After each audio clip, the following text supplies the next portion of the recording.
Bonjour et bienvenue dans la quotidienne de School TV, l'émission qui vous raconte l'éducation au quotidien. Au sommaire aujourd'hui, suffit-il de travailler beaucoup pour réussir? Est-ce que cela justifie de réussir une position supérieure dans l'ordre social? Et puis, à qui au juste doit-on ces réussites? Ce sont quelques-unes des questions qui traversent le passionnant ouvrage « Le talent est une fiction ». Il vient de sortir chez Lattès et on va en parler avec son autrice Sama Karaki et l'invité du Grand Oral. L'anti-sèche d'Emma Guessel. L'anti-sèche, vous le savez, c'est la façon dont l'actualité résonne dans les programmes. Actualité anniversaire, aujourd'hui celui de la naissance de Jules Verne. Évidemment, on va parler des programmes de français, mais aussi de mathématiques. Restez à l'écoute. L'heure de la récré, toujours avec Emma, pour ou contre l'uniforme à l'école. Mon petit quotidien a mené l'enquête. Emma l'a lu pour vous.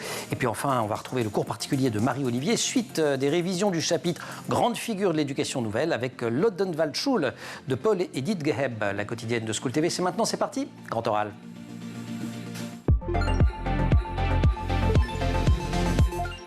Il y a un petit peu de malice dans le titre de l'essai que publie chez Lattès la docteure en neurosciences Sama Karaki. Il est en effet intitulé « Le talent est une fiction ». On sera donc nombreux à l'ouvrir en attendant une dénonciation de l'idée que l'individu est seul responsable de sa réussite. On sait depuis longtemps que bien d'autres facteurs entrent en ligne de compte et bien sûr, elle en parle. Mais l'intérêt du livre, c'est aussi de nous inviter à écrire une histoire différente du talent, un récit débarrassé d'un certain nombre de mythes sur la réussite et le mérite, une sorte de contre-récit dans lequel les gagnants ne seraient pas toujours les mêmes, à savoir, pour le dire vite, les hommes plus que les femmes, les riches plus que les pauvres, les blancs plus que les non-blancs. Sama Karaki, bonjour. Bonjour. J'ai résumé un petit peu à la hache, c'est un livre, et de ce point de vue-là, je ne lui rends pas honneur, qui est érudit, qui est très très riche. On va évidemment pas pouvoir tout dire dans cette émission. On va quand même commencer par le commencement. Vous voulez inviter vos lecteurs à renoncer à croire au talent. Pourquoi? D'abord, merci pour l'invitation, Emmanuel. Alors, c'est vrai qu'il est beaucoup plus facile qu'on renonce à l'idée que si nous avons des bonnes compétences, on réussit. Donc voilà, on peut observer la société, on va voir que ceux qui peuvent avoir des compétences fortes ont besoin de courte échelle, ont besoin de certains privilèges qui sortent de leurs compétences, justement, qui leur permettent d'y arriver. Par contre, on a beaucoup plus de mal à renoncer à l'idée qu'il y a un potentiel dans notre biologie, dans notre personne, qui fait qu'on développe les compétences. Donc, je voulais m'attaquer à cette partie-là, qui reste quelque part sacrée. Ça veut dire qu'on est attaché à l'idée que ce qui fait qu'on est différents les uns des autres au niveau de nos compétences... On ne doit qu'à soi-même. Voilà, tient à l'effort, mais aussi à quelque chose qu'on ne mérite pas, qui est donc cette notion du talent potentiel, qui réside soit dans une forme mystique en nous, soit dans une forme biologique, dans notre patrimoine génétique, par exemple. Vous dites du talent qu'il n'a rien de magique, il est le fruit de 3 ingrédients, les aptitudes initiales, l'environnement, l'expérience intime. Si on brosse les 3 rapidement, donc l'environnement, là, ça va renvoyer aussi à la sociologie. Alors oui, avec beaucoup d'éléments invisibles que même quand on mentionne la pression environnementale, par exemple, on nommait toute la part de la charge qui tient aux croyances, qui viennent du sexisme, qui viennent du racisme, du classisme. Donc on va parler plutôt et surtout d'environnement familial et scolaire. Et moins du social. Voilà, en fait, on ne voit pas ces pressions invisibles qui viennent déterminer ce que je fais de mon potentiel. Une sorte de charge mentale de la façon dont je me projette vers le futur. Les aptitudes initiales, ça, il y a quand même... Les aptitudes initiales qui sont des prévisions, qui sont des prédictions et qui ne sont pas des déterminismes. Donc, on a aussi une fausse interprétation de cette idée que ce qui est écrit dans mon patrimoine génétique détermine mes capacités. Donc on a en fait cette idée que ce qui est dans mes gènes comme une ligne causale directe. Et je deviens... Oui, j'ai la bosse des maths, quoi. Voilà. Ouais. Donc en fait, c'est un exemple parce que c'est pas vrai, pas moi, mais bon. mais on n'est pas loin. C'est-à-dire qu'on ne regarde plus cette zone dans le cerveau détermine ma capacité, ma délinquance. On n'est plus dans cette côté très très ridicule, mais on n'est pas loin parce qu'on est toujours attaché au fait que ce que je suis s'explique par quelque chose qui est dans mes gènes. Alors qu'en fait, c'est beaucoup plus complexe. Et alors, malgré tout, il y a un petit bout à la fois de hasard et de libre arbitre qui renvoie à ce que vous appelez l'expérience intime. C'est-à-dire qu'à un moment donné... Voilà, qui est le libre arbitre, je ne nie pas absolument sa présence, mais je la limite. Minorer quelque peu. Voilà, parce que justement, les découvertes de mon domaine, qui est les neurosciences, nous montre ce que beaucoup de philosophes et de sociologues ont prédit en quelque sorte, c'est que nous avons une très fine marge de manœuvre sur nos décisions, et donc la volonté telle qu'elle est comprise d'une manière cartésienne, donc je pense, je décide, j'ai l'audace. En fait, pas tant que ça. Voilà, elle est conditionnée par tout ce que je porte en moi comme charge mentale et par tout ce que je porte en moi comme stress et ce qu'on appelle la charge allostasique qui conditionne ma capacité. La charge allostasique, on peut dire, c'est la réponse au stress qui va, par exemple, maintenant, si vous êtes stressé de quelque chose, vous êtes moins présent avec moi parce que vous aurez cette charge qui fait que vous gaspillez. Je suis très stressé par la prochaine question à vous poser, par exemple, tout en vous écoutant. Voilà, donc on devient moins disponible et on ne peut pas évaluer cette disponibilité pour savoir si on peut faire de notre potentiel quelque chose qui est fructifié en compétences. Ce qui est passionnant, en tout cas, vous êtes docteur en neurosciences, je l'ai dit, mais vous faites appel à plein de disciplines pour aborder cette question du talent. Ça, c'est très, très riche dans le bouquin. Je vais trop loin si je résume en disant que finalement, c'est un livre qui est un petit peu contre des mythes comme le « just do it ». Popularisé par une certaine marque, ou le self-made man, vous dites non, en fait, ça suffit pas du tout.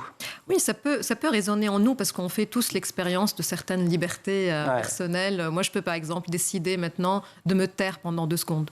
Voilà, just do it. Mais il ne faut pas imaginer que quand on explique nos parcours qui sont très complexes, qu'on peut, par illusion biographique, imaginer qu'on les a conçus nous-mêmes. Et surtout pas que la société fonctionne là-dessus. Une idéologie dominante de la méritocratie a historiquement eu tendance à surestimer les effets des facteurs individuels sur la réussite et à sous-estimer les effets des facteurs structurels. Le livre est consacré à inverser cette histoire. Fin de citation. Citation extraite de votre ouvrage, Sama Karaki. On se retrouve, si vous voulez bien, juste après l'Anti-Sèche. Emma Guessel. Emma, bonjour. Bonjour Emmanuel. Nous sommes aujourd'hui le 8 février. Absolument. Jules Verne aurait eu 195 ans, écrivain qui, bien évidemment, est étudié par les élèves en cours. Et qu'on considère comme le père de la science-fiction, connu bien sûr pour ses romans donc de science-fiction, mais pas que, bien sûr pour ses romans d'aventure également. Alors Jules Verne, né en 1828 à Nantes, ce qu'il aime très tôt, dès l'adolescence, c'est écrire. De tout, mais surtout de la poésie. Il raconte dans une interview qu'il avait toujours sur lui un crayon, parce qu'il n'arrêtait pas d'écrire, il voulait écrire partout. Et ce qu'il aime aussi, en plus de la poésie, c'est tout ce qui se rapporte à la mer. Les îles, les ports, les bateaux. Il adore ça, et c'est un de ses thèmes de prédilection dans une grande partie, d'ailleurs, de ses ouvrages. Jules Verne, né à Nantes, qui vient à Paris dans les années 1850 pour y faire des études de droit. Mais études qu'il termine très très vite, qu'il arrête très très vite. Ce qu'il veut vraiment, c'est écrire. Mais il n'a pas encore trouvé tout à fait son style. Et paradoxalement, alors qu'on le connaît aujourd'hui pour ses romans d'aventure, c'est grâce au vaudeville et à l'opérette qu'il obtient ses premiers succès. À l'opérette ? Absolument. Et c'est grâce à Alexandre Dumas, d'ailleurs, que Jules Verne réussit à faire jouer ses premières pièces au théâtre lyrique, où il travaille également. Les pièces sont des succès, mais ce n'est rien par rapport à ce qui va suivre, car certains de ses romans les plus célèbres seront adaptés au théâtre, 20 milieux sous les mers, Le Tour du monde en 80 jours, et ce sont des triomphes à chaque fois, chaque soir, au Théâtre du Châtelet, au Théâtre de la Porte Saint-Martin. Il faut donc attendre 1863 pour que naisse Jules Verne, romancier, après Jules Verne, dramaturge, poète 1863, janvier, date de sortie de son premier roman, 5 semaines en ballon, publié par son éditeur et ami Jules Hetzel, qui croit en lui à ce moment-là. Le roman est un immense succès, 76 000 exemplaires vendus du vivant de Jules Verne. Il n'y a que Le Tour du monde en 80 jours qui fait mieux, avec 108 000 exemplaires vendus. Et romancier, d'ailleurs, j'ai appris que ce n'était pas le seul rôle qu'occupait Jules Verne au sein de cette maison d'édition. Et j'ai appris ça, il est également co-directeur du magasin d'éducation et de récréation. C'est un périodique qui propose aux familles, je cite, un enseignement sérieux et attrayant à la fois, qui plaise aux enfants et qui plaise aux parents et profite aux enfants. Oui, il est rédac chef de School TV, en fait, c'est ça. De l'époque. L'instruction doit être amusante. En fait, c'est un peu nos heures de la récé. Mais oui, c'est ça. Vous êtes Jules Verne, alors? Oh là là, j'aimerais. J'adore Jules Verne, en revanche.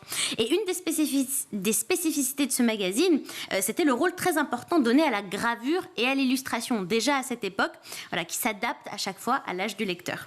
Les enfants du capitaine Grant, 20 milieux sous les mers, Michel Strogoff, des romans d'aventure. On dit souvent qu'ils sont issus de l'imagination de l'auteur, mais vous l'avez signalé en début de chronique, il était passionné par la mer et il a été navigateur. Mais oui, il a lui-même effectué, absolument, il a effectué de nombreux voyages. Il a été propriétaire de 3 bateaux qui s'appelaient à chaque fois Saint-Michel, en l'honneur de son fils, qui s'appelait Michel.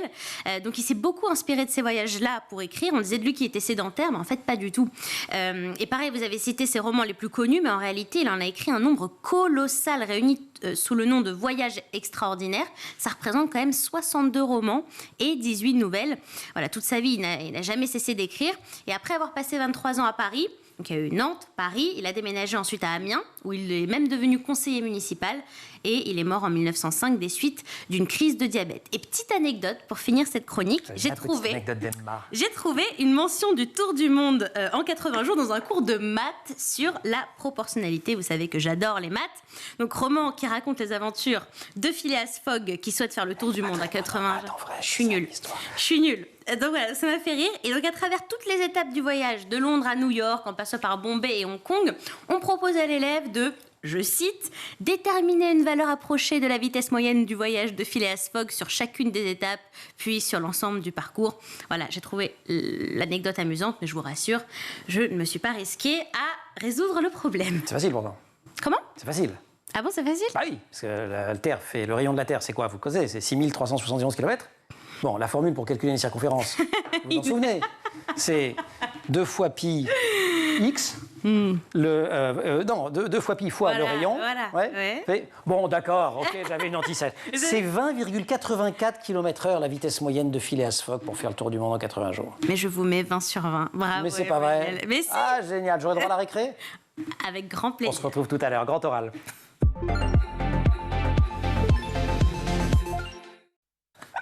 Le talent est une fiction. Mon talent mathématique est une fiction absolue, ça je vous le confirme. Le talent est une fiction. Déconstruire les mythes de la réussite et du mérite, ça c'est le sous-titre. Le livre vient de sortir chez Lattès. Il est signé Sama Karaki, invité du Grand Oral. Vous démontez les mythes de la réussite individuelle, mais aussi la croyance au don, à l'inné. Je disais la bosse des maths, mais vous prenez d'autres exemples. Vous dites c'est une musicienne née, c'est un don de la nature. Ou encore... Parce que ça marche dans l'autre sens, la personne qui aurait le gène des échecs. Mais donc ça veut aussi dire que ça marche dans les deux sens. Ça veut dire qu'on n'est pas condamné à réussir dans un domaine où quand on réussit, c'est pas forcément grâce à ses gènes. On n'est pas non plus condamné à échouer.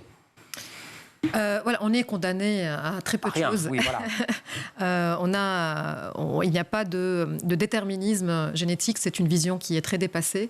Nous savons que nous avons des avantages, qu'on peut avoir des avantages, mais ça ne sera pas un avantage ça ne sera pas une prédisposition génétique à la musique. Ça va être par exemple prédisposition à un traitement auditif. Après, il faut qu'il y ait l'environnement qui permet à cette prédisposition de s'exprimer. Donc, en fait, ceci rappelle... C'est ce que je fais de mémoire, mais c'est ce que vous expliquez, par exemple, sur l'oreille absolue. Voilà. Vous dites que certaines personnes... Donc, c'est la capacité à reconnaître le nom d'une note quand on vous la joue, qu'est-ce qu'elle soit, voilà. Cette oreille absolue. Mais en fait, on croit que c'est inné, mais en fait, c'est acquis sur un terrain qui s'y prête. On va tenter, dans les sciences génétiques, de trouver des corrélations dans les gènes pour trouver est-ce qu'il y a une corrélation à la présence de l'oreille absolue observée chez les personnes et puis est-ce qu'il y a comme une forme de drapeau sur leur ADN. Et on va trouver, mais on va trouver des corrélations, mais ça va être sur des zones qui sont liées au traitement auditif, à la mémoire auditive. Et donc, en fait, l'idée que nous avons le talent dans les gènes est complètement caduque, inopérante. Il est dangereuse, par ailleurs, parce que vous nous dites que de surinterpréter ou de survaloriser les résultats de la génétique, derrière, ça conduit à l'essentialisme, ça conduit au racisme. Ça l'a fait plusieurs fois. Ça l'a fait plusieurs fois dans l'histoire. L'un et d'autres. Mais ça continue un petit peu, vous dites. Alors, ça continue parce qu'il y a toujours, et c'est très contemporain, c'est vraiment très contemporain. Vous pouvez même suivre l'actualité aujourd'hui. Vous allez voir des personnes qui considèrent que l'école, par exemple, ou l'environnement familial influe peu sur notre trajectoire que ce qui est écrit dans les gènes. Donc cette idée de écrit dans les gènes écrase tout ce qui se passe dans l'environnement, donc est complètement scientifiquement inopérante parce que nous avons beaucoup de données qui démontrent qu'avoir un super bagage génétique qui, dans un milieu social qui n'est pas favorisé, nous donne beaucoup moins de chances de développer une compétence et encore moins de développer la réussite que si on a un tout petit bagage génétique, mais qui est présent dans une classe sociale, par exemple, supérieure. Entre autres, et ça m'a beaucoup saisi en vous lisant, mais pareil, je le fais de mémoire, donc vous me corrigez si ma mémoire me trompe, quand on est dans une situation économique extrêmement fragile, précaire, en fait, y compris dans notre cerveau, on est mobilisé par un certain nombre de choses qui sont liées, j'exagère peut-être en disant de la survie, mais en tout cas au moins aux rudesses de la vie quotidienne, qui fait que toute cette énergie qu'on dépense là, on ne la dépense pas à autre chose. Voilà. Et par exemple à apprendre. Voilà. Donc en fait, si je peux donner double peine, triple peine. Une métaphore que le patrimoine génétique serait une recette, après il faut avoir les ingrédients. C'est ça. Et si je n'ai pas les ingrédients, je ne pourrai pas suivre cette recette. Donc elle ne va pas s'exprimer, elle ne va pas se réaliser. Et effectivement, donc ce que vous mentionnez, ce qu'on appelle la bande passante du cerveau, ou le fait que nous avons très peu de ressources attentionnelles, nous sommes limités, on est très vite distrait. Donc imaginez que vous portez en vous des contraintes de croyances envers vos capacités, que vous avez des difficultés, et même tout ce que vous ingérez en nutriments, ça s'infiltre aussi et ça conditionne votre capacité à absorber la connaissance. Donc tout cela n'est pas égal et on ne peut pas être évalué, en tout cas ne peut certainement pas être réduit à une recette dans nos gènes. Le travail, l'effort, la pratique, ça compte quand même. Ça compte, bien sûr, et ça ne suffit pas. Et il ne faut pas considérer le travail en termes de quantité, mais en termes de qualité. C'est ça. Et donc, ceux qui... Quand on dit il faut 10 000 heures il y a 10 000 heures et il y a 10 000 heures. Voilà. Par exemple, Emma, vous venez de donner une très belle stratégie pédagogique qui est de lier l'apprentissage à quelque chose qui est réel. Donc, on part d'un roman et puis on demande aux élèves de faire un exercice de maths. Ouais. Donc ça, c'est un dispositif éducatif qui, par exemple, peut être beaucoup plus intéressant que de proposer les maths à travers des exercices. Voilà. Ouais. Et donc, voilà, vous voyez comment une stratégie pédagogique, elle peut faire de ces 10 000 heures quelque chose qui est beaucoup plus efficace et donc qui fonctionne mieux. Donc, on a fait évoluer le dispositif. C'est pour ça qu'on apprend mieux. L'école, il y a beaucoup de technologies et d'innovations au sein de l'éducation qui nous permettent d'apprendre mieux, qui prouvent que ce n'est pas la quantité, mais c'est ce qu'on fait. Voilà. Et souvent, c'est quand même une combinaison des deux. Dans Le Temps des Amours, Marcel Pagnol écrit, je cite, « Dès que les professeurs commencèrent à le traiter en bon élève, il le devint véritablement. Pour que les gens méritent notre confiance, il faut commencer par la leur donner. » Fin de citation. J'extrais cette citation de votre ouvrage, Samakaraki, qui explore dans son livre cet effet des attentes des autres et comment nos croyances sont forgées par les croyances de ceux qui nous regardent. On va en parler juste après la récré. Emma Guessel. Vous trouvez belle cette citation ? Oh oui, je la trouve très jolie. C'est vrai ? Oui. Voilà, moi, je vous regarde comme une super chroniqueuse. Et notamment une super chroniqueuse pour l'heure de la récré. Vous allez faire un zoom aujourd'hui sur l'uniforme. Vous en avez déjà parlé dans la quotidienne. C'est dans l'actu aujourd'hui parce que certains députés aimeraient le rendre obligatoire à l'école. Et donc, le Petit Quotidien, journal qu'on aime beaucoup, est allé demander directement aux élèves ce qu'ils en pensaient. Bah oui, parce que c'est quand même le premier concerné. Et dans la classe de CM2 d'une école primaire de Boulogne-Billancourt, en région parisienne, on est à 73% contre l'uniforme. On doit conserver notre liberté de choisir nos vêtements, dit Alice. Je ne veux pas que des adultes nous les imposent. Ce serait pas cool. Chacun d'entre nous est unique. Ou encore Lily Jade qui dit « J'adore choisir des vêtements colorés, c'est un plaisir. Et avec mes copines, on aime beaucoup en parler à la récré, se les montrer. Si on nous impose un uniforme, de quoi allons-nous parler ?» Et cette phrase de Lily Jade pourrait résumer à elle seule mon amitié avec notre chère producteur Marine Plantec. Imaginez si on nous imposait un uniforme au travail, mais de quoi parlerait-on ? En plus, elle prépare son anniversaire pour ce week-end. Et je peux vous dire qu'on ne parle que de fringues. Et d'ailleurs, on l'embrasse, on lui souhaite un joyeux anniversaire. Voilà, donc pour les contre. Je ne sais même pas quoi dire. Il y a des pour quand même parce que c'est un 73. Oui, voilà. 100 moins 73, ça fait 27. Un peu plus d'un quart des élèves, si mes calculs sont bons. J'ai vraiment excellent, fait le bravo. calcul. Un petit tiers, vous auriez pu dire. Alors Yacine explique, je réfléchis tellement aux tenues que je vais mettre à l'école que cela me ferait gagner du temps. Et pour Romain, ça peut même être une fierté. Ma sœur porte un uniforme au collège, un polo, un jean et une chemise, le tout en bleu. Le nom de son établissement est inscrit sur ses habits. J'irai dans ce collège en 6e et je serai fière d'en faire partie. Voilà pour les pour. En tout cas, pour le moment, l'uniforme à l'école, c'est pas d'actualité parce que l'Assemblée nationale a rejeté la proposition de loi visant à le rendre obligatoire. Et puis le ministre de l'Éducation, Papendiaï, a personnellement dit qu'il était contre. Et Brigitte Macron a personnellement dit qu'elle était plutôt pour. Voilà, tout le monde s'entend bien, voilà. C'est formidable ce pays. Merci beaucoup Emma pour cette récré. Marine, bon anniversaire. C'était le week-end dernier d'ailleurs en fait. Absolument. Grand oral.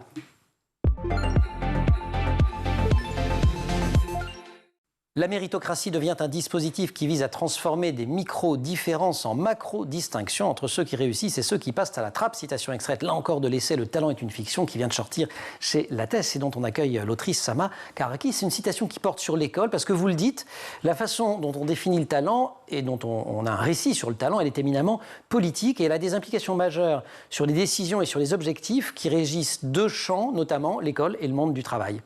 La façon dont on définit le talent, ça définit la façon dont on va éduquer. Enfin, dont on va organiser l'éducation nationale et le système de sélection. Parce que dans ces deux sphères, nous sommes attachés à évaluer les compétences des personnes en évaluant les personnes comme étant associées à leurs compétences. Ça veut dire qu'il n'y a pas de différence entre l'estime que nous portons à nous-mêmes et puis l'estime que nous portons à nos compétences. Donc on vient fondre dans ces deux éléments sont confondus. Et donc, ce n'est pas juste parce qu'on ne compare pas le comparable. Ça veut dire que j'évalue le travail de personnes qui ne portent pas les mêmes freins, qui ne sont pas sous la même pression, qui n'ont pas... Il y en a qui sont entourés de filets qu'il faut défaire pour arriver à la connaissance et d'autres...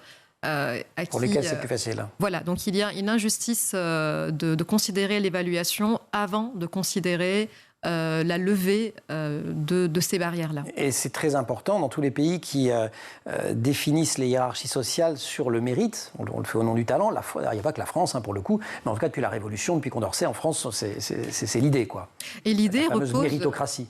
Complètement. Donc, qu'elle soit fausse ou vraie, parce que la méritocratie, elle peut être considérée fausse parce que ceux qui sont compétents n'accèdent pas à la réussite, mais elle est déjà inopérante parce que la notion du mérite repose sur le talent et l'effort qui, comme on l'a vu avant, sont eux-mêmes conditionnés par l'environnement et par l'interaction avec l'expérience.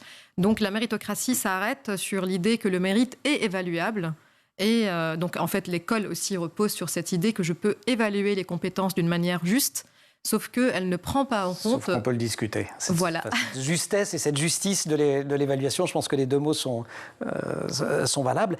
L'éducation qui, pourtant, dites-vous, est l'une des interventions environnementales les plus importantes dans le développement des enfants. Donc c'est pas parce qu'on critique l'effet que tout cela peut produire qu'il faut renoncer à éduquer correctement.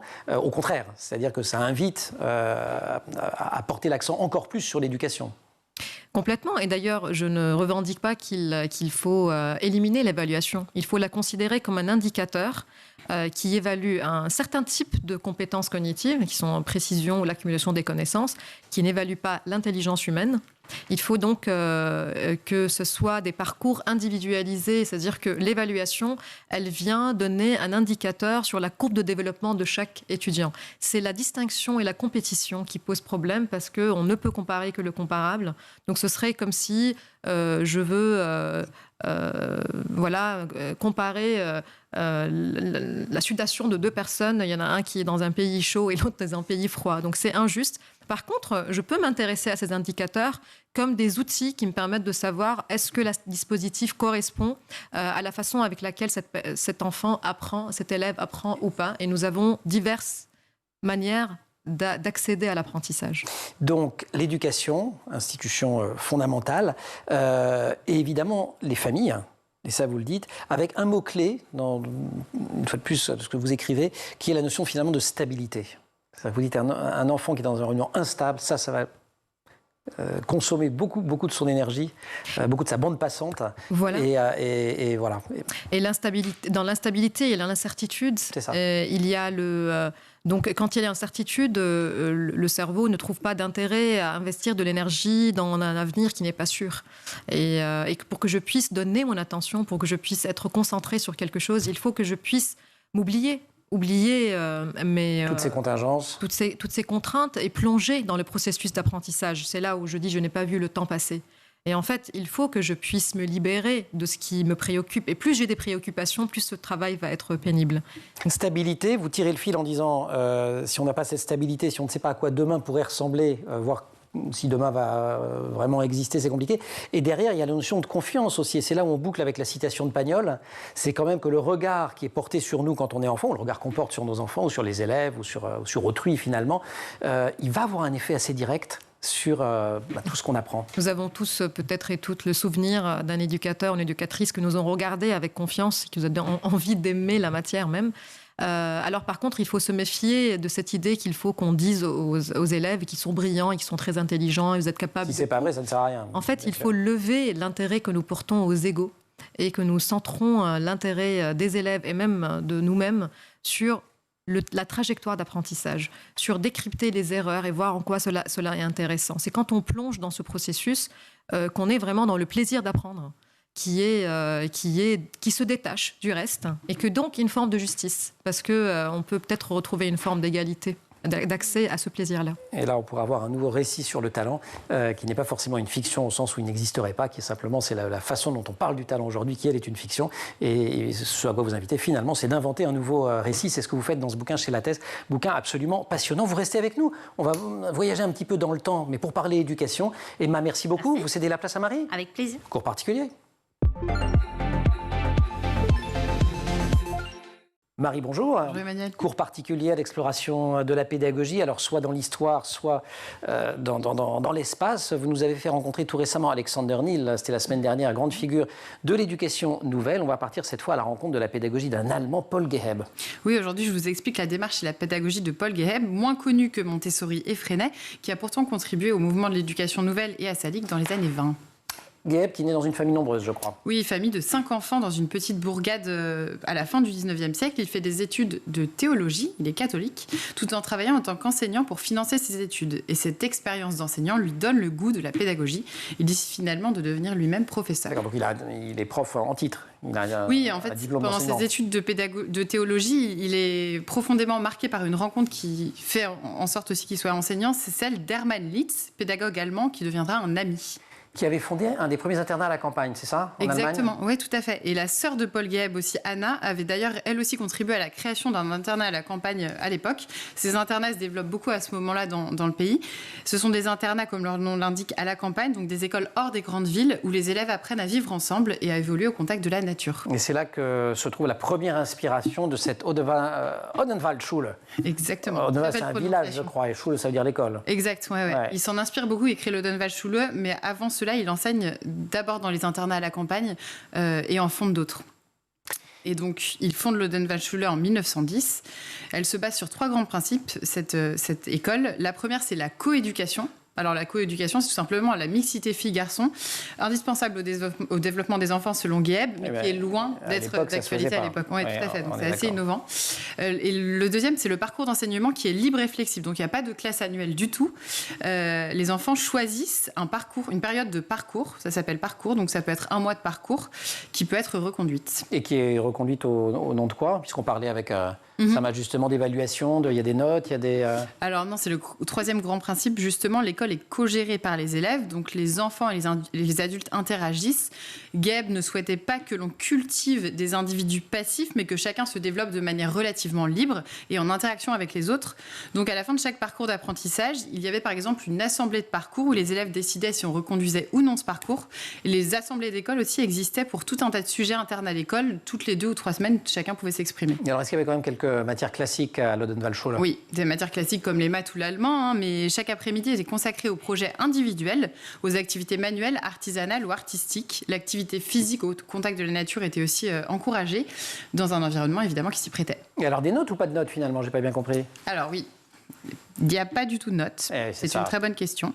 Il y avait des rapports écrits sur les parcours, de nombreuses discussions aussi ou des interactions avec les enseignants sur le contenu des programmes et sur les performances individuelles et le développement de chaque élève. On est dans les années 10. Est-ce que 110 ans après, cette école existe toujours ? Alors, non. Geheb, c'était un fervent opposant à la montée des nazis dans l'avant-guerre, donc il ne se fait pas vraiment chasser du pays, mais il décide de partir lui-même avec sa compagne Edith. Donc l'école d'Odenwald a continué quand même ses activités, mais de manière un peu différente.